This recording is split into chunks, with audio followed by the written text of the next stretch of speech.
Who's this we got here, Steve? This is Chester, and welcome to the old Teneriffe Manor.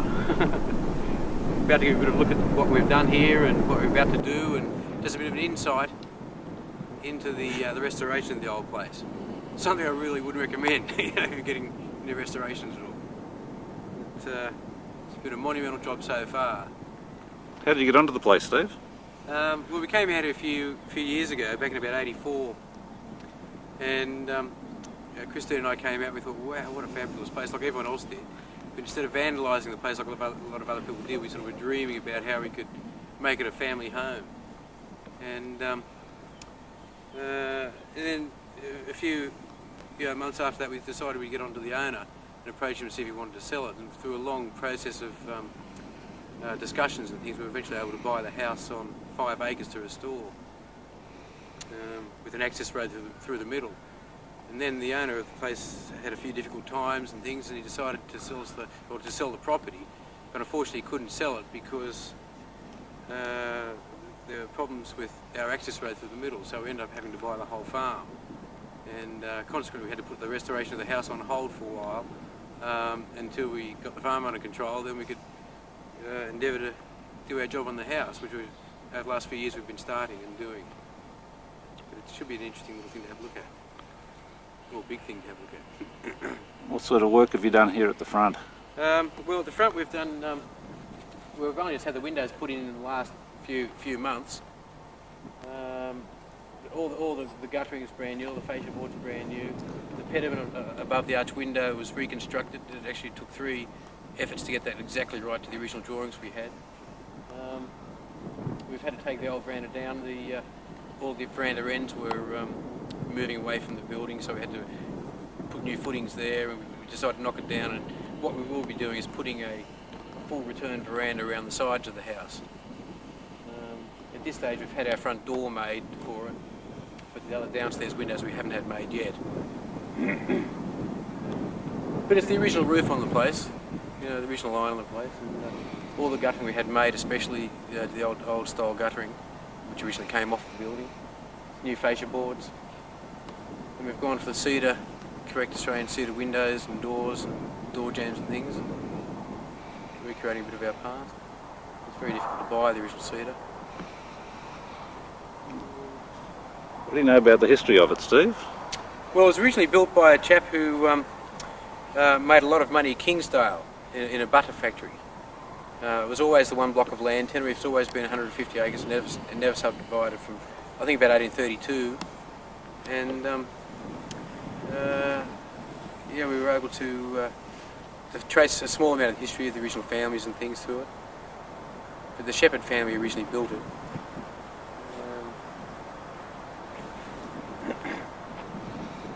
It's an interesting old place.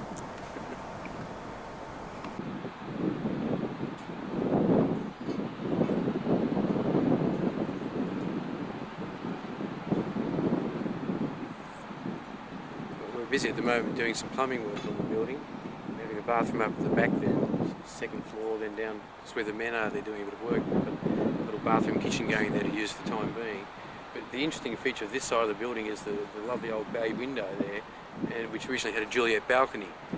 Unfortunately, the bay window itself, the construction, the footings have given way down low, and the timber that in the windows is gone. Vandals have wrecked that. So we may have to actually pull the bay window down, the whole section, and rebuild it accurately to exactly as it was. Then put the balcony back on there again, on the Juliet balcony. But it's a lovely little feature of the place. You can see some of the footings around the outside of there. The new veranda is going to carry around towards the back, around towards where the plumbers are working now, and then return off the back part of the building there. All the windows you can see on the top floor there, above all the windows, was all broken away and broken out by just time, vandals that knocked the windows out. And around the bay window you can see we've had to replace the whole arch and reconstruct the arch above the doorway there to the bay. We actually knocked out the whole top side of that, the building there above that archway, then reconstructed the arch and endeavoured to colour it so it'd be something sort of similar to how the the stonework had gone and the rendering had gone. But every top window in the whole building, we had to do exactly the same. So you can see at the back there, the arch at the back window, we did exactly the same thing there. Keeping with his sympathy, the feel of the colour of the culture of the house.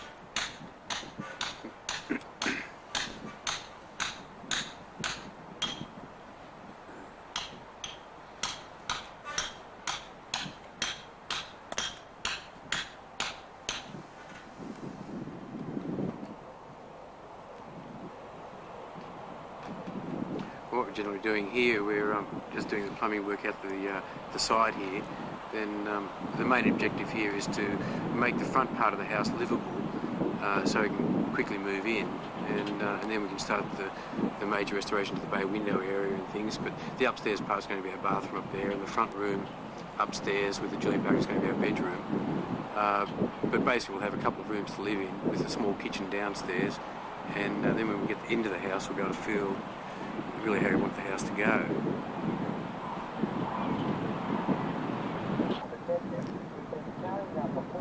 You might notice there's quite a lot of rubble lying around the yard here. What we're basically doing at the moment is we've put all the brand new septic system in, and the piping sort of goes from the corner here right down through past this tree here, then underneath the old broken down peppercorn tree there, and right down the side. I really can't wait till it's finished, because we'll be able to clean the mess up and have a normal yard.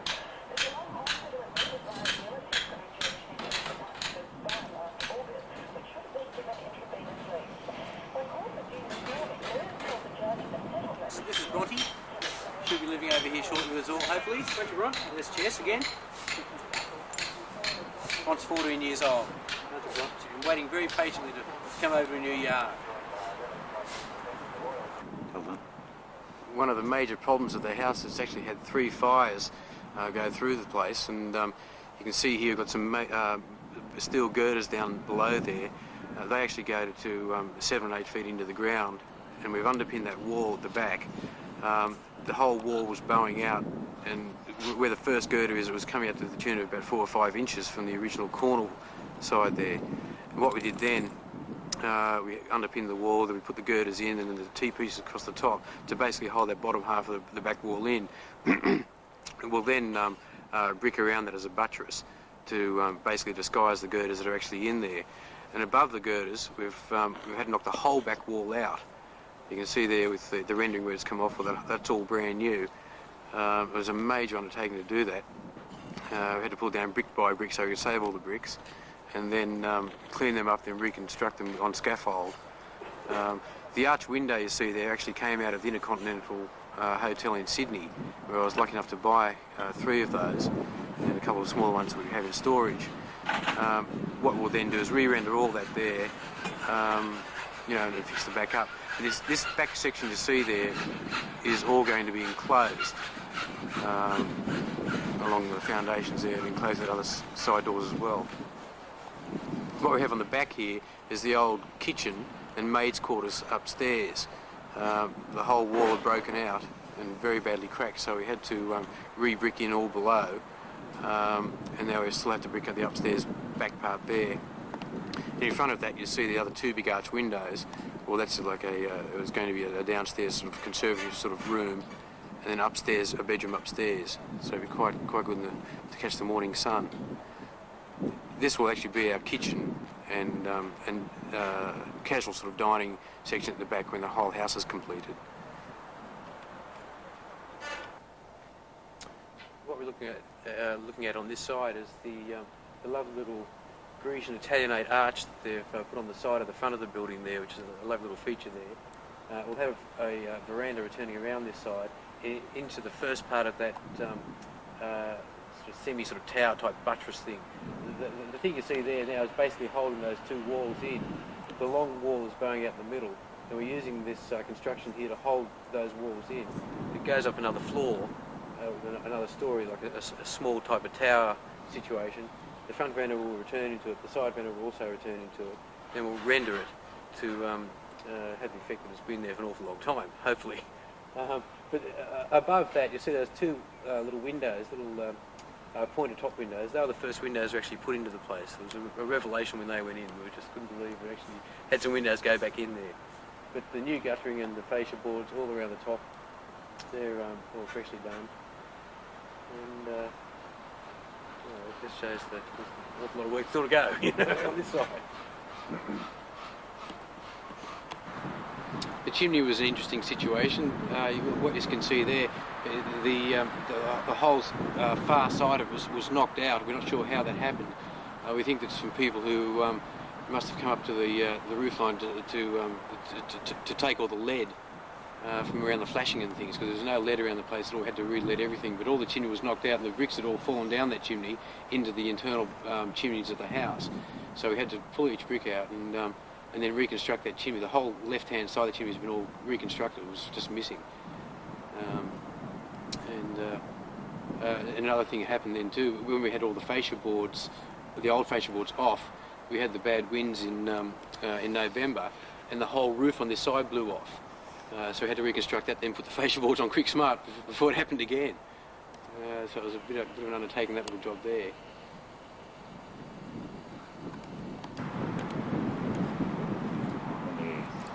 A major feature with the place, which you certainly don't find in houses that are being built today, is that the architect had an extraordinarily amazing ability to be able to combine unusual features of opposite styles and achieve a certain uniformity in a house of this type. You can see that all the tops of the windows, they're all different, including the middle arch window.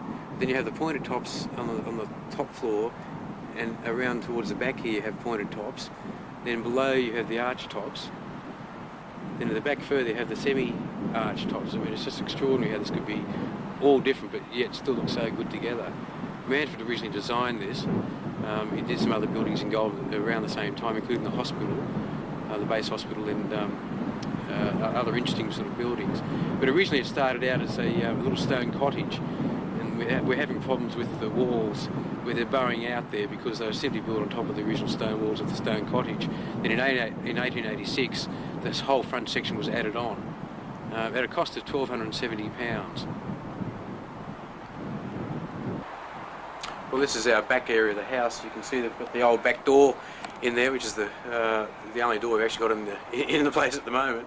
But around here, all this is going to be enclosed as a downstairs entertainment area, and maybe have a few of the bikes and things in this little showroom sort of situation as well. You can see the foundations going down. The foundations here actually go down to 5 and 6 feet below the brick line there, so they're quite substantial.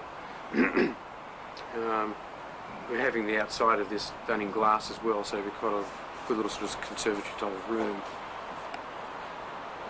Yeah. Okay, this room was the old staircase well. When we first came out here back in about 84, 82 I think it was, you could actually walk up the old cedar staircases on 2 flights, coming up here, then onto this landing, then up to the second landing up there, which was the upstairs section. Unfortunately, we came out here a few years after, while I was negotiating to buy the property, and somebody had set fire to the staircase. It was actually being used to keep them warm when squatters were living out here. But the room in here is going to be our downstairs dining room. At the moment we've only just had a lot of rendering done there. We've had all the wiring done in the place, and all the fireplace has been repaired. The vandals once again had knocked all the fireplace right out up to 3/4 way up the chimney there. Right, the whole wall here was in dreadful condition. This big plasterwork we've had done here is hiding what was a huge hole that somebody just knocked in there, and the wall was 2.5 feet thick, and somebody knocked a huge hole where you could actually climb in and out of. And across here you can see in the corner, that's where a huge crack appeared, where the outside wall had moved away from this wall here. This is why we have the buttress on the outside of the building holding this whole section back in. We had the cedar windows put back in, now had those made, and the whole corner section we've had rendered as well, ready for the final top coat of plaster. The fireplace we had to reconstruct. It was just all broken out there. I did that a few days myself. Originally this ceiling in the room was a timber ceiling, and the bathroom was upstairs up there, which had been added in about 1920 I would think, but it had dreadful leaks, and the problem was all the plastering was coming off the walls here, so we've relocated the bathroom, and this upstairs will be the two children's bedrooms, Justin and Ashley's bedrooms. So this room's certainly coming along now. All the wiring's been done. Here for years. Follow through here. This is what's going to be our under the staircase here. This side of this room is going to be our laundry situation and a small bathroom situation in here. We're having a walk straight across here, and coming in from this doorway, this will be our kitchen where we'll be using for the time being, and then once we finish the second stage of restoration at the back, we'll then convert this room into a small type of bar type of room, and off the main dining room there. This had fires through it. The whole walls had badly moved out of the fire heat expansion and things. We had to reconstruct all the floors and all the walls, tie them all in. And we've only just finished this wall here. It's all been redone with stone.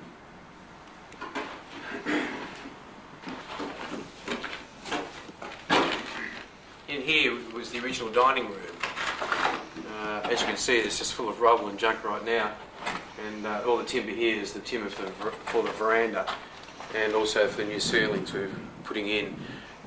This will be a later stage situation as well, after we do the full bay window reconstruction.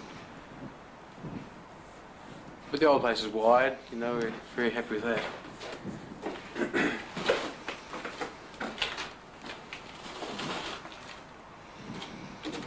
Here we have the front hall, and obviously a lot of scaffolding and junk and things from old staircases and old windows we hope to use somewhere in the building are sort of stored in here. I've only just had the front door actually manufactured now, redone, and we actually found the side lights for the front door out in the paddock there, and we were able to resurrect those, and we're putting those in over the next couple of weeks. You may be able to see up the ceiling here, we've put new bearers. All the bearers had burnt out, and the archway here we had to reconstruct. It took me months to figure out how to actually do that. When I did it, it was quite easy. And around the back here, all this section had all collapsed and through the fire, or due to the fire, and we had to knock the whole lot out and then reconstruct this whole area here at this hall. There's close to 700 bricks in there, which is remarkable. So you wouldn't think there were that many there. And in through here is what we'll be having is our, it would have been originally a drawing room, or maybe a gentleman's room or a lady's room or something, but we're just using it for storage at the moment. This is our front downstairs room. We'll be putting a door on here and using the hallway, but not that room at this stage. You can see the fireplaces on this side in very, very bad repair. That's how all the fireplaces in the house were. We had to reconstruct all those.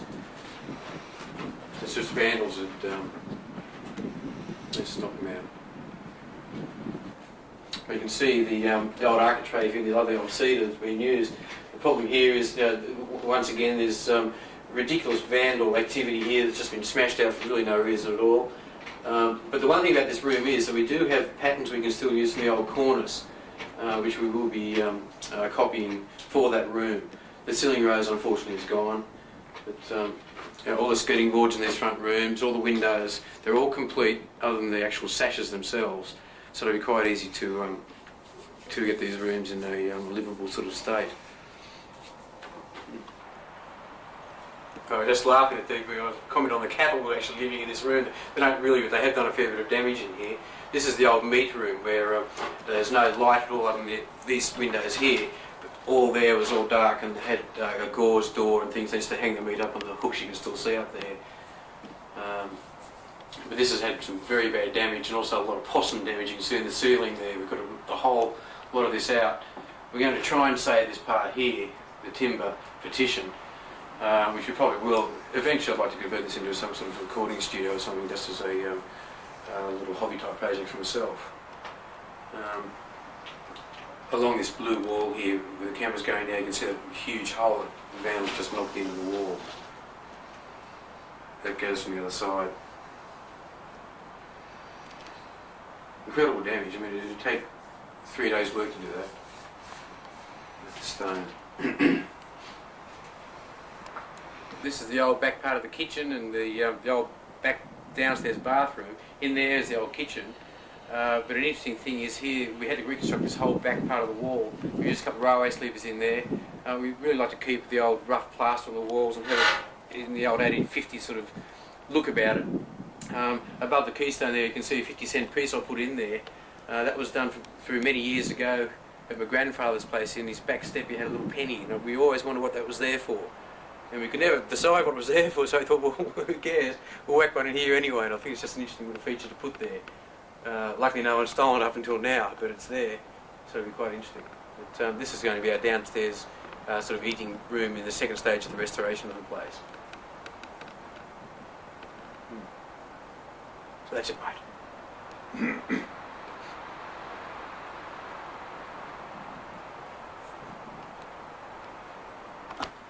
This is the old kitchen in here. You can see the old secondary sort of staircase here. This is the only staircase we can use right now because it's the only one that's still here. But just behind the camera along this wall, you can see where we had the old fireplace where the old kitchen used to be. Unfortunately, it was in such a bad state we had to knock it out. And we will endeavour to reconstruct this kitchen, but without the fireplace.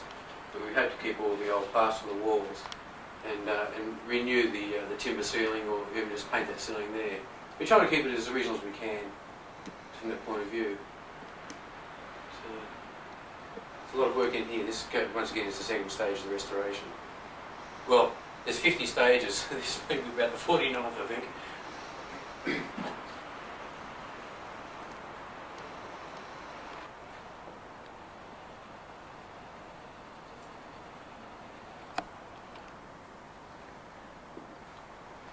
Welcome to the upstairs living quarters. Originally this was a maid's room, and it had a big fireplace in the corner there. You can see that it's gone now, but we'll probably end up constructing that and having this just as a little upstairs entertainment room. We'll have a doorway going through there into what we hope is guest accommodation, with a small bathroom off there as well. But, this is once again in the later stages of the restoration.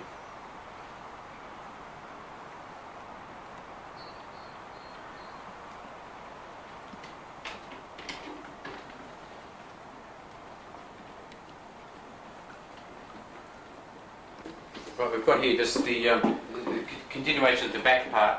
We'll leave this until the next stage, but past the staircase here, we're actually putting a door on here, and then we'll be leaving the whole front part upstairs. But you can see this is just another room that was possibly a bedroom. In beautiful condition.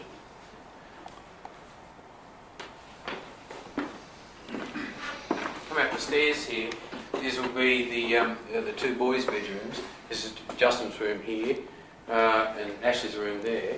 This partition wall we had to move about 1.5 foot across to the front here to facilitate the usage of 2 rooms.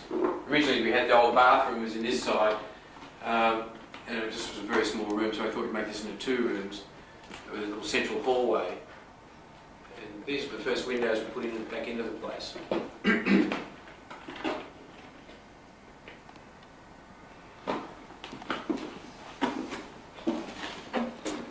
Over this archway here, we have to rebuild this archway up here. It's all collapsing. I'm going to do that very shortly.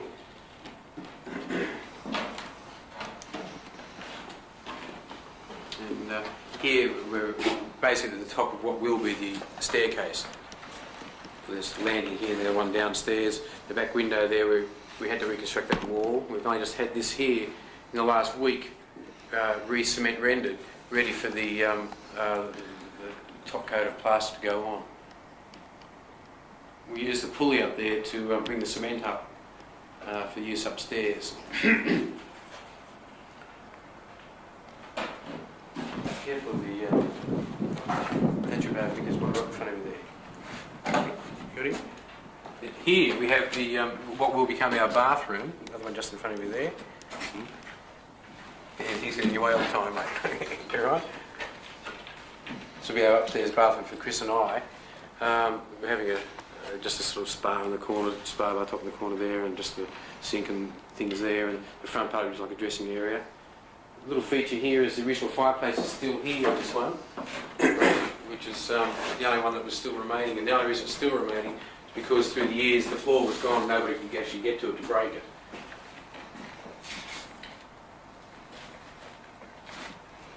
On the floor here you can see the old white marble fireplace there. This actually came out of Brackley, and it took me a lot of hunting to track it down because it was one of the finest white ones we've been able to find or see.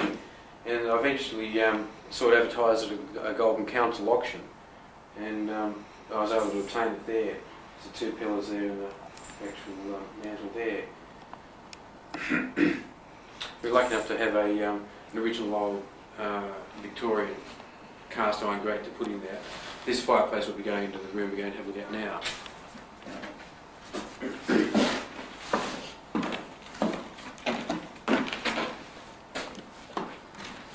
Now this room here will become Chris's and my bedroom.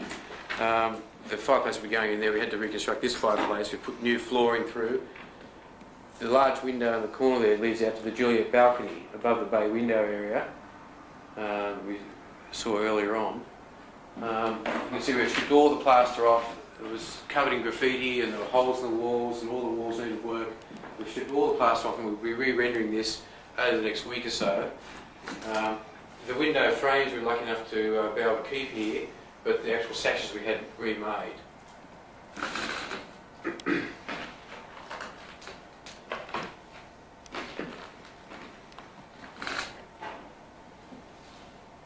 We've gone to great lengths to have original old cedar being used, or original cedar being used, and we've now got the door jambs and things here ready to accept the new doors when I have them made.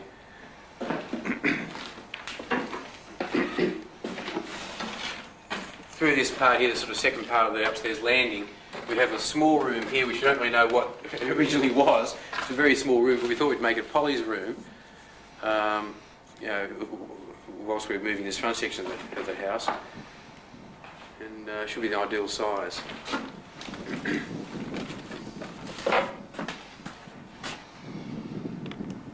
You can see at the side of the walls there the massive holes we had to repair.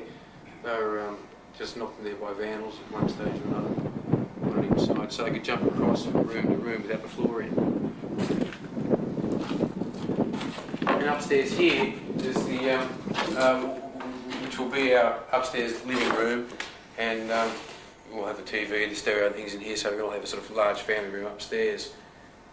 As recently as the last couple of months, we've had vandals in here doing damage, including the painting of this face on the wall here.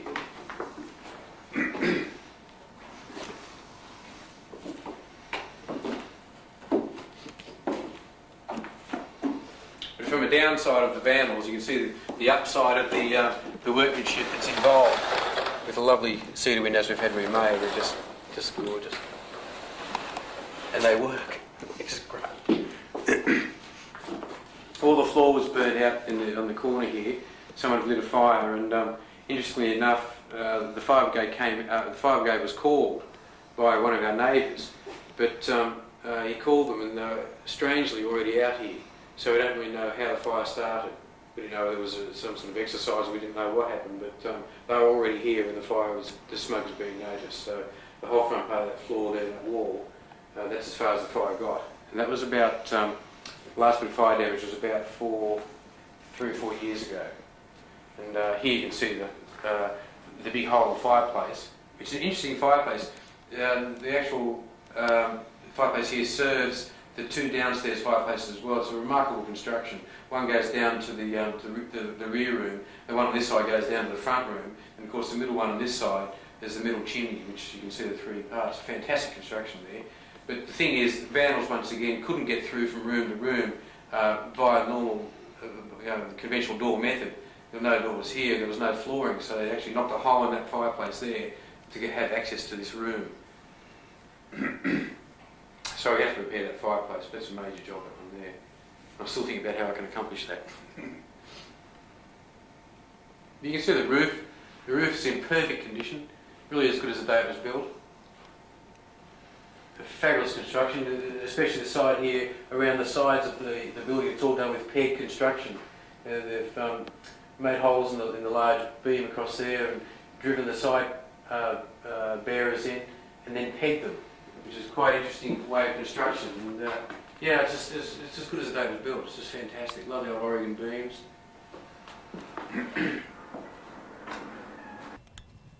Right, as they go.